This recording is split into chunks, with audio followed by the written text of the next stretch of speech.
Eu queria que vocês abrissem a Bíblia, por favor, Colossenses, capítulo 1, versículo 27.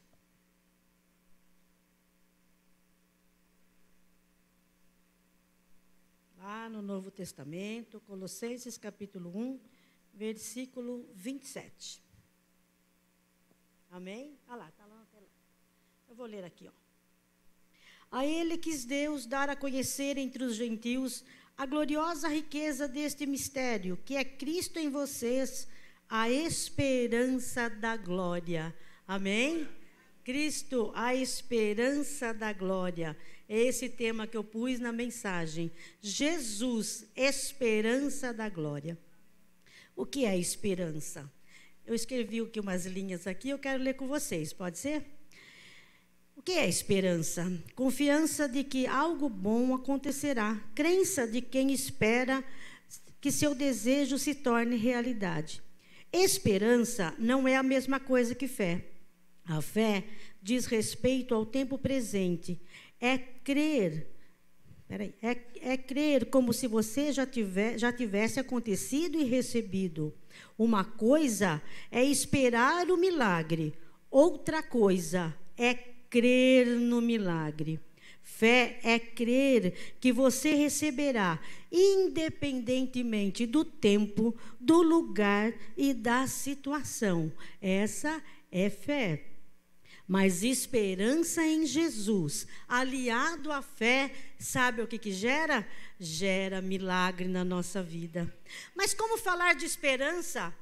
Eu sei que vocês são esperançosos, vocês estão aqui nesta tarde para louvar o nome do Senhor. Vocês estão aqui para receber a palavra na ceia, na comunhão do Senhor, mas às vezes a gente perde a esperança. Como falar de esperança se alguém já perdeu a esperança? Então nós vamos ver aqui na Bíblia rapidinho 2 exemplos de pessoas que perderam totalmente a esperança na vida física, na alma e no espírito. Primeira coisa que nós vamos falar. A viúva de Serepta, 1 Reis, capítulo 17. Veja lá, daí nós não vamos ler agora, depois a gente vai ler. O que está em 1 Reis, capítulo 17? O rei era Acabe, a rainha era Jezabel. Eles fizeram aquilo que olha, tudo que você vê de mal, tudo que você conhece de errado, tudo que você conhece de atrocidade, o rei Acabe e a rainha Jezabel fizeram. E daí aparece o profeta Elias. E ele fala assim no capítulo 17, no versículo 1. Ora, Elias de Tisbe em Gileade disse a Acabe: juro pelo nome do Senhor, o Deus de Israel, a quem sirvo, que não cairá orvalho nem chuva nos anos seguintes, exceto mediante a minha palavra. Então veio um juízo sobre a terra, veio uma seca sobre a terra, por causa do pecado, não só de Acabe e Jezabel, mas do povo, porque Jezabel levou idolatria para o povo, ela adorava o Deus Baal, e esse Deus ela levou para o povo de Israel, e veio juízo sobre a terra com a palavra do profeta Elias. Elias ficou um bom tempo ali mesmo onde ele estava, comendo e bebendo. Os corvos levavam para ele alimento, de manhã e à tarde, pão e carne, e ele bebia água do ribeiro. Mas quando não chove, o que acontece com os rios, com os ribeiros, com os riachos? Secam. Mediante a palavra dele, secou o riacho onde ele estava. E o Senhor falou para ele assim: vá lá em Serepta de Sidom, que lá eu ordenei a uma viúva para que te dê comida. Antes da pandemia, eu achava que... Elias pensava assim: eu vou chegar lá e é uma viúva rica. Quem pensaria isso? Eu pensaria. Mas depois da pandemia, eu mudei de ideia. Sabe por que eu mudei de ideia? Porque quando um juízo de Deus, não estou falando que a Covid é juízo de Deus, não. A seca foi juízo de Deus. Quando pega todo mundo, quando pega o mundo inteiro, pode ser pobre, rico, milionário, bilionário. Infelizmente, quem precisou de ser entubado era rico e era pobre. Então, quando vem isso global, a gente sabe que alguma coisa Deus quer falar com o povo dele. Então veio, a viúva não podia ser rica. Pode ser que ela tivesse sido rica? Sim, pode. Mas não chovia, não plantava, não colhia. E ele chegou lá em Sidom, em Gileade de Sidom, e ele se deparou com a situação. Qual situação que ele se deparou? Ele se deparou com uma viúva, com um filho, catando os 2 gravetos. Para que ela estava catando aqueles 2 gravetos? Para fazer um bolo para ela e para o filho dela e depois morrer. Que esperança essa mulher tinha da vida? Que esperança ela tinha emocionalmente? Que esperança ela tinha em qualquer outras coisas? Mas o profeta chega naquele momento e fala assim para ela: mulher, traz um pouco de água para mim. Eu aprendi com esta mulher. O que estava faltando naquela época? Água. O que o profeta pediu para ela? Água. Ela tinha água para tomar, e ela foi buscar. Sabe o que eu aprendo? Às vezes a gente fica com tanto medo de abrir mão de certas coisas. Ai, vai faltar. Ai, vai faltar, eu não posso, vai faltar. Não vai faltar. Olha, escute o que aconteceu em seguida. Ela estava catando aqueles 2 gravetos e o profeta fala para ela. Ela está indo buscar água, mas o profeta chama e fala assim para ela: traz um bolo para mim. Traz um bolo para mim. Olha o que ela fala para o profeta.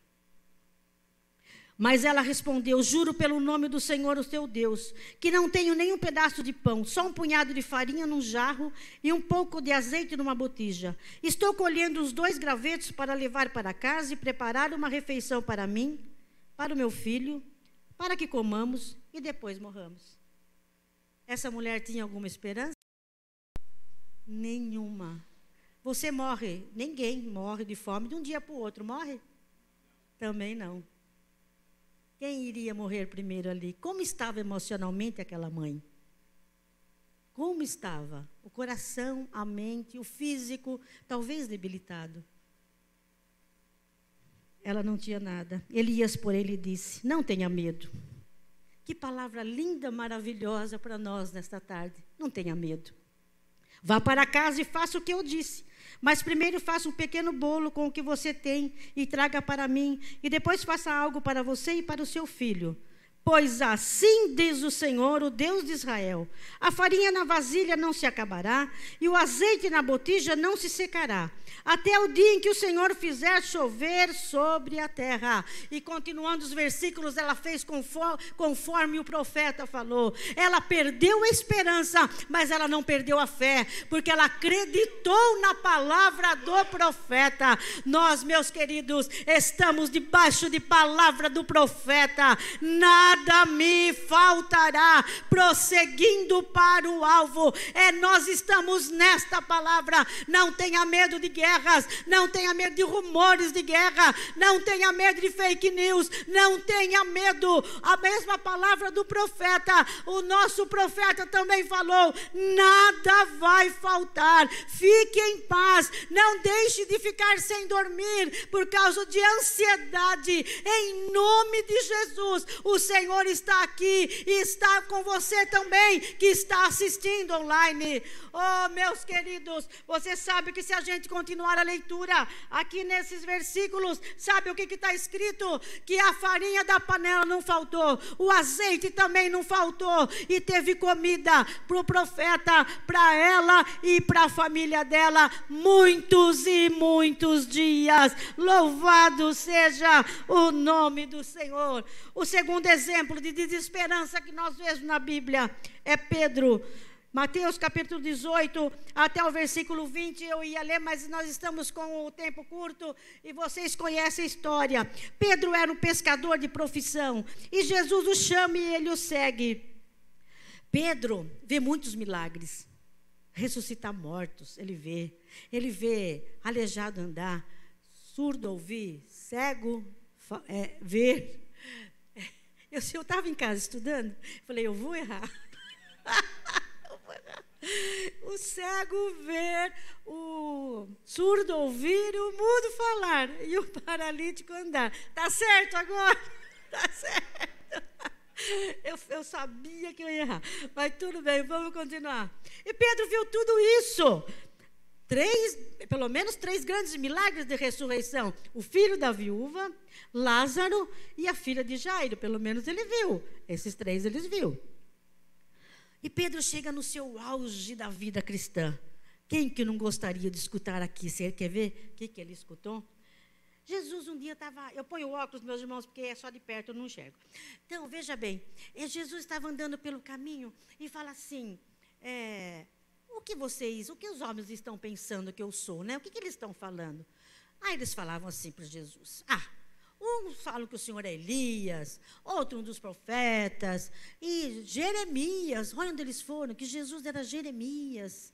Daí Pedro falou assim, Mateus 16, versículo 16. Simão Pedro respondeu, tu és o Cristo, o Filho do Deus vivo. E Jesus fala assim para ele, Pedro, não foi a carne nem o sangue que revelou, não foi de você, mas foi pelo Espírito Santo. Você não ia ficar contente se ouvisse isso, nosso pastor, para a gente ia ficar contente. Eu imagino a cara do discípulo Pedro, olha, o Espírito Santo revelou, beleza, estou bem na fita.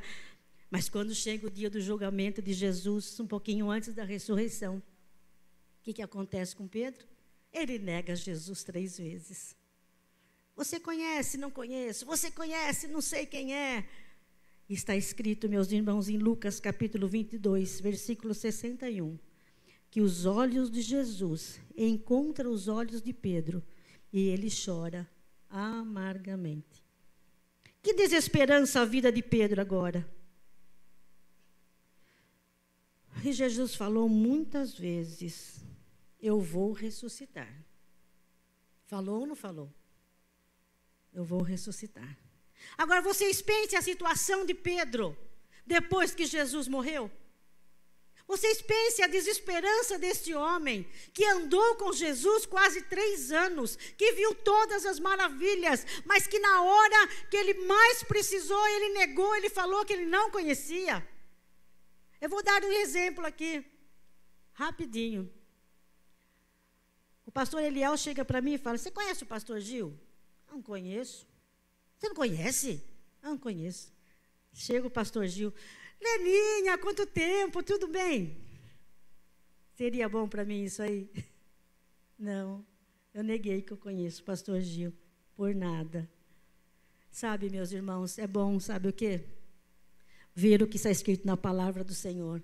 Se depender de vocês, tenham paz com todos. Sabe por quê? Jesus ressuscitou, mas às vezes a pessoa não vai ressuscitar para você pedir perdão. Então peça perdão no começo, peça perdão, libere perdão, tenha esperança, porque Jesus é a esperança da glória. Mas Pedro estava tão desesperançoso da vida. E não é que Jesus ressuscitou mesmo? Jesus ressuscitou, era verdade. E agora, Pedro, como encararia o mestre? Jesus se apresenta vivo 2 vezes aos discípulos e Pedro estava lá. E Jesus não tem nenhuma conversa com ele, nenhum diálogo com ele. Jesus conversa com a Maria, lá no sepulcro, ressuscitado. Com Tomé, Jesus conversa. Tomé, venha pôr um dos seus dedos aqui, sou eu, mestre. Pedro estava lá. Porque em Marcos está escrito assim, quando as mulheres chegaram, viram um anjo sentado na pedra, falaram assim, vá chamar os discípulos e a Pedro, e vão para a Galileia, que ele está indo adiante de vós. Mandou chamar Pedro também. Pedro que estava se sentindo fora do grupo, Pedro que estava se sentindo fora da situação, da situação que ele mesmo fez para ele. Mas o anjo falou, vai adiante e chama Pedro também. E Pedro estava lá, mas Jesus não conversou com ele. Será que Jesus estava bravo com o discípulo Pedro? Claro que não. Jesus não se zanga com ninguém. Mas Pedro estava muito chateado, muito triste, muito sem esperança. Eu vou ler para vocês aqui o pastor e escritor Mateus Soares, no seu livro Enciclopédia dos Personagens Bíblicos, ele escreve o seguinte: que a atitude de Pedro em negar Jesus por 3 vezes gerou nele a sensação que sua permanência no grupo havia sido interrompida. Viu Jesus ressuscitado 2 vezes, mas Pedro resolve fazer uma coisa: vou pescar. E você pensa que Pedro foi pescar sozinho? Pedro não foi pescar sozinho. Eu vou contar para vocês aqui quem que foi. Em João capítulo 21, versículo 1 está escrito: Pedro, Tomé, Natanael, João, Tiago, mais 2 discípulos que João não menciona o nome. 7 discípulos foram pescar depois que Jesus ressuscitou. Como é que estava a vida desses discípulos? Eles trabalharam a noite toda. A noite toda. Pescadores experientes, homens fortes. Quantos peixes eles pescaram? Vocês podem me dizer? Nada. Eles não pescaram absolutamente nada. Mas quando Jesus chega na praia, Jesus fala para eles: vocês têm alguma coisa aí para comer? Não temos nada, não pescou nada. Então Jesus fala para eles assim: joga a rede do lado direito do barco, que daí vocês vão achar. Mas quando eles chegaram na praia, o que é que tinha lá na praia? Tinha pão e peixe. Além de, se Jesus não tivesse intervido nessa situação, além de triste, Pedro ia ficar com fome porque ele não pescou nada. Mas quando ele chega na praia, Jesus está lá, com peixe e com pão. O seu milagre já está sendo direcionado por Deus.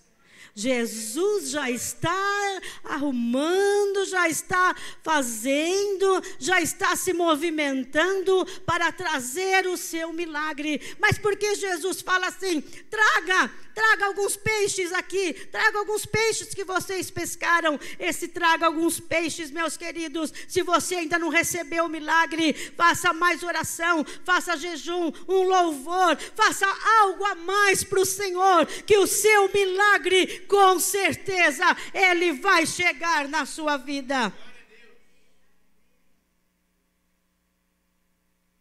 Vocês já conhecem aquela canção que a gente canta? A gente cantava, mas a gente canta de vez em quando. Quem já pisou no Santos dos Santos em outro lugar não sabe viver? Linda canção. Não adiantava eles serem pescadores de profissão, ter até barco. Eles pisaram no Santo do Santo. Nós estamos pisando no Santo dos Santos e nós não queremos sair. Nós vamos ficar aqui até que a bênção venha e até que Jesus volte dos altos céus. Não importa, meus irmãos, a distância que você está de Deus. Não importa se os seus parentes estão distantes de Deus. Não importa sua filha, seu filho, ou mesmo a gente, às vezes, se distancia dos caminhos do Senhor. Sabe o que vai acontecer? O Senhor vai buscar. Sabe o que eu aprendo? Jesus foi lá na praia buscar os seus discípulos. Olha que versículo maravilhoso que está aqui na palavra do Senhor. Eu vou só achar para vocês aqui, que eu acho que está aqui. Vamos lá, eu já acho já. Eu sei o versículo de cor, mas não vou falar onde está. Vamos lá. Tudo que o Pai me der virá a mim, e o que vem a mim, de maneira nenhuma eu lançarei fora.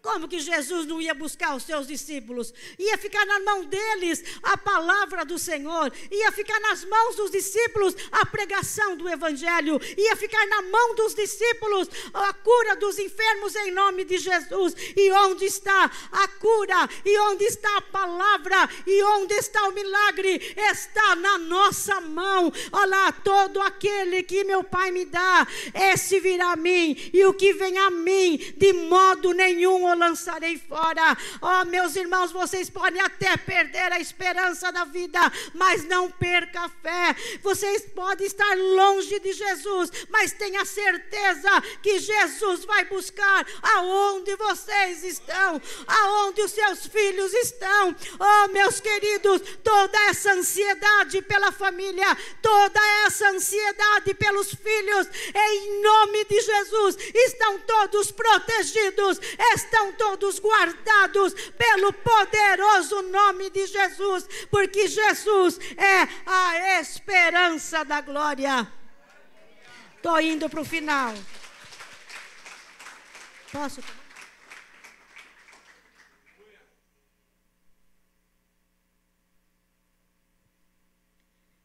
São João capítulo 21, versículo 14, está escrito assim: esta foi a terceira vez que Jesus apareceu para os discípulos.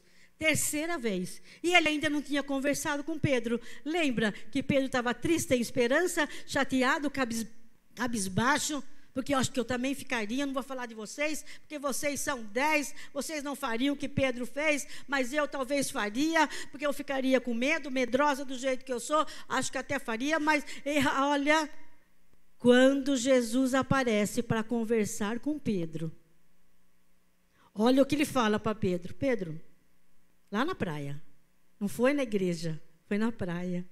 Eu acho tão lindo quando Jesus vai buscar os discípulos na praia. Eu acho tão lindo, tão lindo.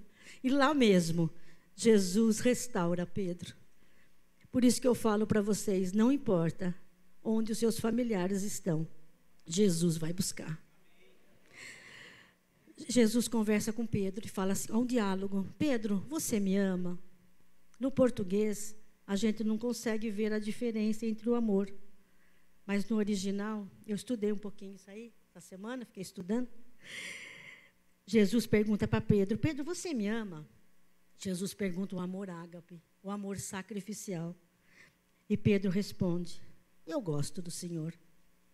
Amor, filho, amor entre os irmãos. 3 vezes Jesus faz a mesma pergunta. Você acha que passou despercebido para Jesus que Pedro negou 3 vezes? Não passa despercebido o que a gente faz. Mas o Senhor cura, o Senhor restaura.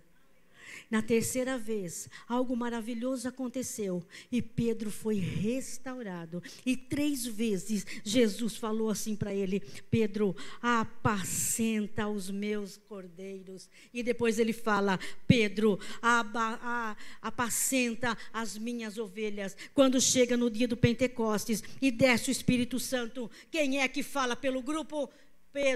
Pedro se levanta, fala pelo grupo, cheio do Espírito Santo. E o que é isso, meus irmãos? É isto que o Senhor quer fazer conosco hoje, nos encher do Espírito Santo, para sermos testemunhas do Evangelho, para lá fora a gente pregar o Evangelho. Não importa se você já sentiu longe, não importa se você está perto e está assistindo longe, em nome de Jesus, se sinta no corpo de Cristo. Você é filho, você é filha, você faz parte do corpo de Cristo, e na nossa mão está o Evangelho, na nossa mão está o nome de Jesus, para que a gente saia e fale que Jesus cura, que Jesus batiza com o Espírito Santo, que Jesus salva e que Jesus em breve voltará. É nas nossas mãos que está. O inimigo quer realmente que você fique sem esperança, mas em nome de Jesus, nesta tarde, se encha de esperança, se encha de sonhos, se encha de fé, porque o Espírito Santo do Senhor está aqui, e Ele quer e Ele vai te cuidar, Ele vai restaurar, Ele vai transformar, Ele vai fazer de você, oh meus irmãos, um crente cheio do Espírito Santo, para quando que você precisar, não temer, mas quando você precisar de coragem, você vai falar: eis-me aqui, Senhor, envia-me a mim, estou pronto, porque o Espírito Santo me restaurou. Oh, aleluia! Eu não sei como você veio nesta tarde, se cheio de esperança ou sem ela, se você é cheio de fé ou mais ou menos, mas em nome de Jesus, eu quero que você receba no seu coração toda alegria, todo sonho. Eu não sei se você precisa de bênção financeira, Jesus tem para dar. Bênção para a família, bênção para o casamento, em todas as áreas da nossa vida. O Senhor está olhando, o Senhor está só vendo e falando e pensando e querendo ouvir de nós o que nós estamos precisando. Senhor, o que você precisa, fale agora para o Senhor, e o Senhor, diante desta mesa posta, que nós vamos logo tomar a santa ceia do Senhor, o Senhor vai restaurar a sua família, o Senhor vai, em nome de Jesus, restaurar os seus sonhos, meus queridos, e você que ainda não ganhou nenhuma alma para Jesus esse ano, se prepare, porque as pessoas vão ir até você, e você, corajoso, cheio do Espírito Santo, vai falar do Senhor, e você vai trazer aqui, e nós vamos batizar, os pastores vão batizar nas águas, para a honra e para a glória do Senhor. Você crê? Diz amém. Pastor Felipe, Deus é pastor Felipe, Deus que abençoe vocês, que a vida de vocês seja cheia de esperança, de sonhos e de realizações. Amém? Pensando na comunidade e para facilitar a vida de cada um, nossa igreja possui 3 formas para devolvermos os dízimos e as ofertas. Você pode comparecer em um dos cultos em nossa igreja ou entregar para nossos pastores de plantão. Lembrando que o templo fica aberto das 8 da manhã às 18 horas. Você pode fazer uma transferência bancária, sendo TED ou DOC, do banco de sua preferência, ou um depósito direto no caixa, lembrando dos nossos dados para depósito ou transferência. Agora, você pode usar o Pix, um jeito prático e rápido de fazer pagamentos. Para fazer é muito fácil. É só acessar o aplicativo do seu banco e escolher Pix. Clique em transferir e coloque a chave do destinatário. Na nossa igreja, a chave é o número do CNPJ. Digite o valor, confira os dados da conta e clique em transferir. Pronto, transferência realizada com sucesso. Para entregar o seu dízimo ou a sua oferta, faz um Pix.